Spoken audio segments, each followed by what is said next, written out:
Hey guys, what's up? It's Drew here, and today we're going to be taking a look at the Gemini Jester's exotic for the hunters. We're going to be taking a look at what they do exactly, the benefits of them, some flaws or disadvantages of them, and the best builds to incorporate them with. So firstly, let's take a look at what they do exactly. So the perk on the Gemini Jesters is Misdirection.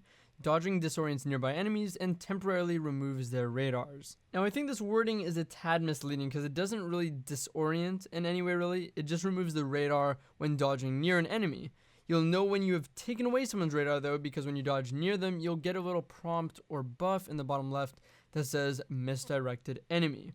So here is how it looks when you've actually been misdirected. Basically, when you've been misdirected, you'll get a very quick flash on your screen that's almost not noticeable, honestly. So this is what it could be referring to as disorienting enemies. I don't think this is disorienting at all though. But followed by that, you'll get a debuff called misdirected.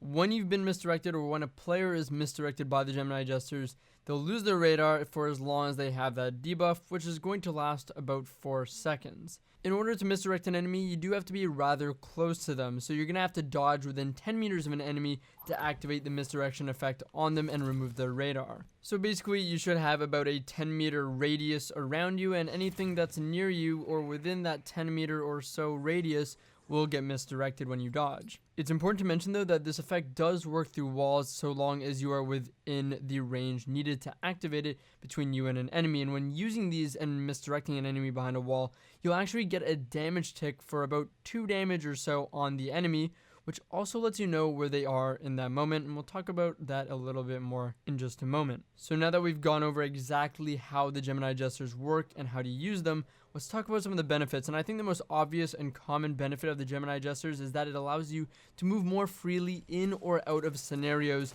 Since the enemy won't have their radar, you get more freedom to make more unpredictable movements to either advance on an enemy, maybe when they don't think you will, or just get out of a bad scenario. Also, thinking about the same thing on a team perspective, it allows your team to collapse on enemies with more ease. Moving in for a flank or taking away enemy radar makes it easier to push when taking that flank, and to call out to your team maybe to push on targets that have no radar awareness. Lastly is a massive benefit that's a little more unexpected. Now, because it works through walls, because this effect works through walls and tags enemies for like 2 damage through walls like we talked about earlier, this allows you to gain information for yourself when making a push, or your team to determine where enemies are through walls before making a push or perhaps evasive movement out of a scenario. This is somewhat similar to what made the Thorn really good in Destiny 1. If you guys can recall, if you played Destiny 1, the Thorn dealt damage over time, which meant there was damage ticks that lingered on after you would shoot an enemy, and if they backed up into cover or were going somewhere else, those damage ticks would naturally give away their position of where they were going. This is a similar type concept that doesn't even require you to be looking at them, but again gives you less continuous information. Now, some flaws or disadvantages to the Gemini Jesters is that it's a rather short duration. This is my biggest complaint with these, is that it's only a 4-second window that you really take away the enemy's radar for. So it's rather short, like I said. It's a very short window to make a play in a scenario that really takes advantage of the enemy not having their radar present. The second big disadvantage to this is I feel like against better players, misdirecting opponents will be more difficult to take advantage of, as if the short window of time wasn't enough.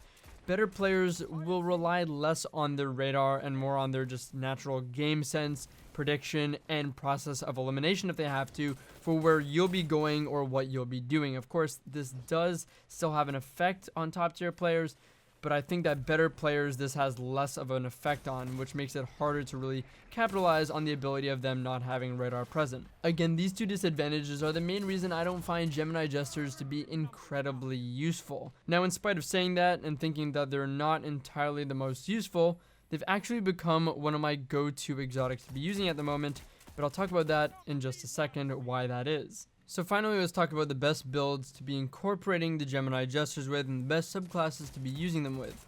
Now, realistically, you can use this exotic with any of the hunter subclasses or skill trees, just because either way it's going to provide you with an effect for your dodge and it's going to enhance your dodge. That being said, I think there's a few builds that really make this exotic something great. So first off, many people really like to use the Gemini Jester with the Way of the Trapper Night Stalker, mainly because on that skill tree, your dodge will make you invisible for a short while. And the idea is that with the Gemini Jesters, you'll be able to completely lose someone in a fight and be given a lot of freedom for what kind of moves you make after that. And that could even include using a smoke grenade on them or placing it in a weird place to disorient them further or lose them again.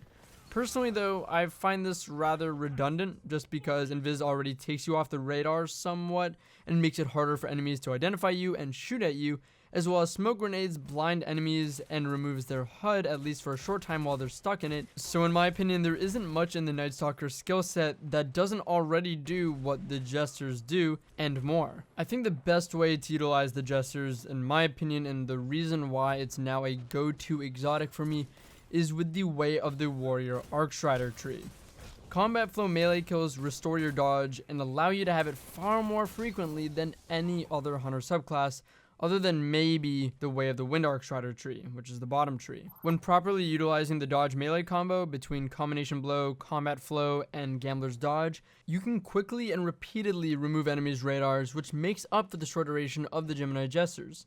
Not only that, but the Gemini Jesters help make pulling off those dodge melee combos with Arcstrider much easier, because to regain your melee, you have to dodge near the enemy anyway, so you're going to do that, and that's going to activate the Misdirected perk, removing their radar and the radars of any of their nearby teammates. So this allows you to go for one person at a time a lot easier and really play with the awareness of their team. This also makes it easier to lose enemies while in a melee fight by making awkward movements, so you're going to lose them and win that melee fight a little easier. And of course the idea is you want to hope that you're taking away their teammates' radar as well, so you get a quick melee kill, you get your increased damage, and then you're able to go for the next one and keep repeating this. Essentially, it really helps with Way of the Warrior and helps you really pick apart teams individually. I'm probably going to mention this again in a future video because I really want to do a specific video just on a great Way of the Warrior build with the Gemini Jesters. But for this video, I'd say this is what makes this exotic really worth it. And if you're keen on getting the most out of this exotic, I definitely recommend trying this. Anyways, that's everything I have to say about the Gemini Jesters. I hope you guys enjoyed the video. To end it off, we are going to be doing another emblem giveaway. This time we're going to be doing the Darkest Day emblem once again. So if you'd like to try and win this emblem, all you've got to do is comment with your PSN, your Xbox gamer tag, or your BattleNet on this video here, or any future videos that also mention the giveaway. We'll determine the winner by the 20th or so of next month, and I'll announce it in a video. Anyways, comment with your thoughts on the Gemini Jesters, what you like running them with, do you like using them, don't you like them, I want to know down below. As always though, thank you guys so much for watching. It's been Drew here today, and I'll catch you guys later.